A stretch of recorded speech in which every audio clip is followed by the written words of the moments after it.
Pakistani consulate میں تعینات council general امتیاز فیروز گوندل کی دعوت پر کنسلٹنٹ سائیکیٹرسٹ ڈاکٹر اقبال نعیم کی کونسلیٹ میں خصوصی ملاقات۔ نارتھ ویسٹ برطانیہ میں بسنے والی پاکستانی کمیونٹی کی ذہنی صحت بارے تبادلہ خیال کیا گیا۔ اس موقع پر ڈاکٹر اقبال نعیم نے کہا کہ سب سے پہلے کونسل جنرل امتیاز فیروز گوندل کا مجھے اپنے پارلر میں دعوت دینے پر شکر گزار ہوں۔ آج کونسل جنرل امتیاز فیروز گوندل صاحب سے ملاقات بہت مفید رہی۔ وہ بہت ملنسار، پیار کرنے والی شخصیت کے مالک ہیں۔ آج ان سے خصوصی طور پر برطانیہ میں رہنے والے دیگر تارکین وطن کے علاوہ خصوصی طور پر پاکستانی کمیونٹی کو دماغی صحت، نشہ آور رویے اور ADHD کے حالات سے نمٹنے کے لیے چیلنج کا سامنا ہے۔ میٹنگ میں کمیونٹی کے چیلنجز سے نمٹنے کے لیے ایک جائزہ اور ممکنہ حکمت عملی پر تبادلہ خیال کیا گیا۔ اس بارے کونسل جنرل کی طرف سے مکمل تعاون کی یقین دہانی کرائی گئی۔ کونسل جنرل امتیاز فیروز گوندل نے کہا کہ میں ڈاکٹر اقبال نعیم کو کونسلیٹ آفس آنے پر خوش آمدید کہتا ہوں۔ مینٹل ہیلتھ اور مینٹل سٹریس بڑا چیلنجز ہیں جس کی ڈیمانڈ ہمیشہ ہی رہی ہے، لیکن آج کل کے ماڈرن وقت پر اس کی ڈیمانڈ میں اضافہ ہوا ہے۔ ڈاکٹر صاحب سے اس کے متعلق تفصیل سے بات ہوئی ہے اور آگے بھی یہ سلسلہ جاری رہے گا۔ بسم اللہ الرحمن الرحیم۔ Thank you very much doctor صاحب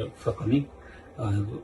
ایک مینٹل سٹریس اور مینٹل جو کنڈیشنز ہیں یہ ایک بڑا چیلنجنگ سبجیکٹ ہے اور ایسا سبجیکٹ ہے جس کی ڈیمانڈ ہمیشہ سے تھی، لیکن اب اس ماڈرن ٹائم میں جب بہت سٹریسز بہت بڑھ گئے ہیں تو بڑا امپورٹنٹ سبجیکٹ ہے۔